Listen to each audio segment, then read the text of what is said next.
Mon cocher fonça. Je crois que je n'ai jamais été conduit aussi vite, mais les autres avaient pris de l'avance.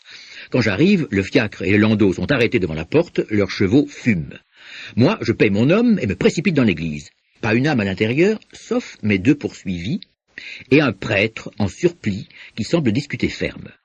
Tous 3 se tiennent debout devant l'autel, je prends par un bas-côté et je flâne comme un oisif qui visite une église.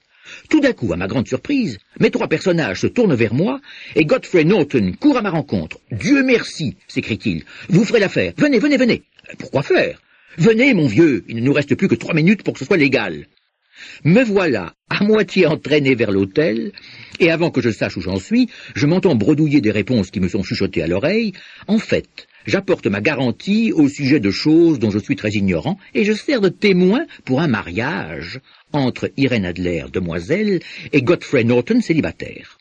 La cérémonie se déroule en quelques instants. Après quoi, je me fais congratuler d'un côté par le conjoint, de l'autre par la conjointe, tandis que le prêtre en face rayonne en me regardant. Je crois que c'est la situation la plus absurde dans laquelle je me sois jamais trouvé. Lorsque je me la suis rappelée tout à l'heure, je n'ai pu m'empêcher de rire à gorge déployée.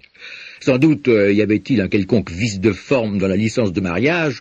Le prêtre devait absolument refuser de consacrer l'union sans un témoin, et mon apparition a probablement épargné aux fiancés de courir les rues en quête d'un homme valable.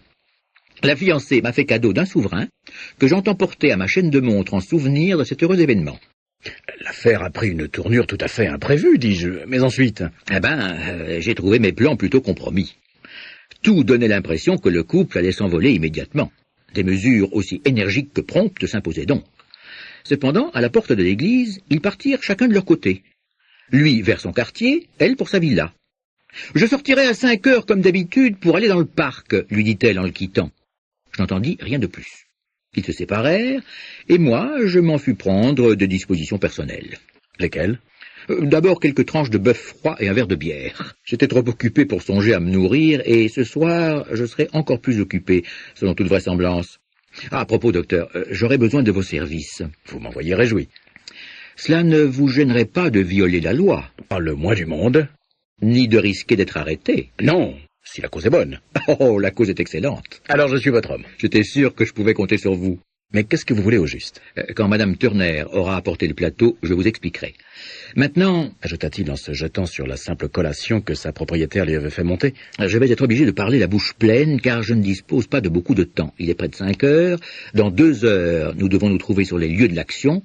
Mademoiselle Irène, ou plutôt Madame, revient de sa promenade à 7 heures. Il faut que nous soyons à Briony Lodge pour la rencontrer.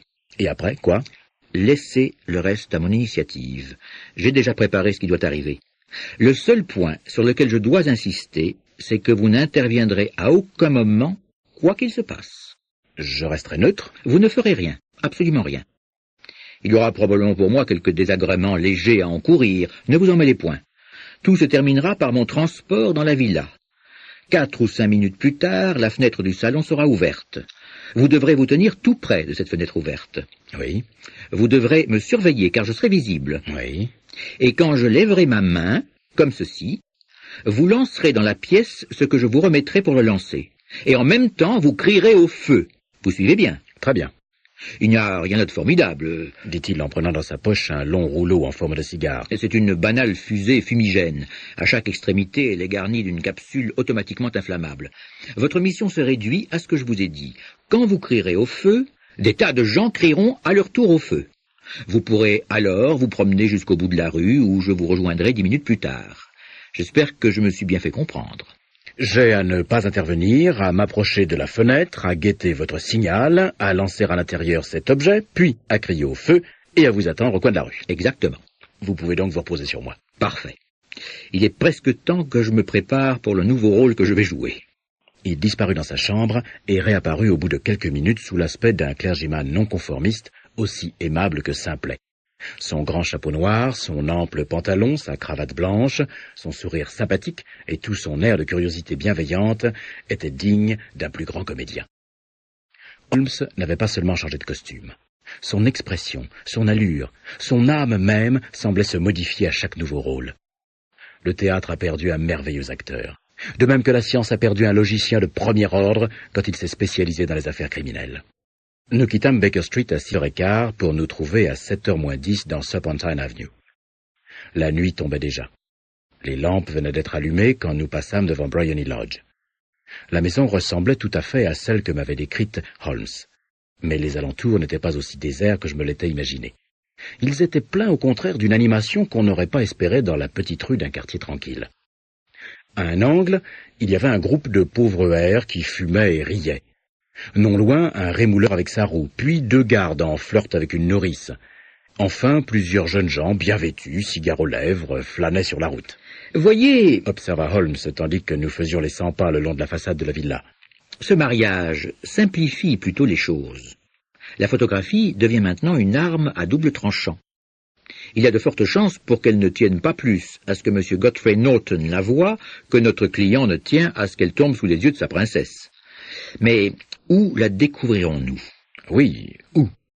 Il est probable qu'elle ne la transporte pas avec elle, puisqu'il s'agit d'une photographie format album, trop grande, par conséquent, pour qu'une dame la dissimule aisément dans ses vêtements. Elle sait que le roi est capable de lui tendre une embuscade, et de la faire fouiller, puisqu'il l'a déjà osé. Nous pouvons donc tenir pour certain qu'elle ne la porte pas sur elle. À où alors? Elle a pu la mettre en sécurité chez son banquier, ou chez son homme de loi. Cette double possibilité existe, mais je ne crois ni à l'une ni à l'autre. Les femmes sont naturellement cachetières, et elles aiment pratiquer elles-mêmes leur manie.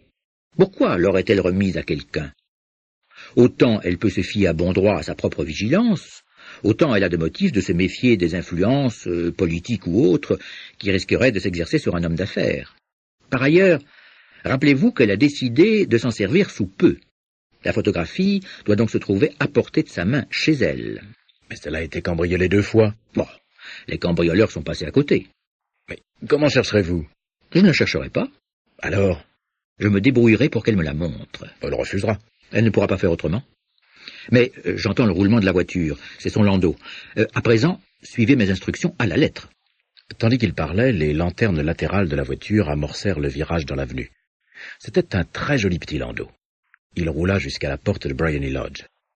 Au moment où il s'arrêta, l'un des flâneurs du coin se précipita pour ouvrir la portière, dans l'espoir de recevoir une pièce de monnaie. Mais il fut écarté d'un coup de coude par un autre qui avait couru dans la même intention. Une violente dispute s'engagea alors. Les 2 gardes prirent parti pour l'un des vagabonds, et le rémouleur soutint l'autre de la voix et du geste. Des coups furent échangés, et en un instant, la dame qui avait sauté à bas de la voiture se trouva au centre d'une mêlée confuse d'hommes qui se battaient à grands coups de poing et de gourdins. Holmes, pour protéger la dame, se jeta parmi les combattants. Mais juste comme il parvenait à sa hauteur, il poussa un cri et s'écroula sur le sol, le visage en sang. Lorsqu'il tomba, les gardes s'enfuirent dans une direction et les vagabonds dans la direction opposée.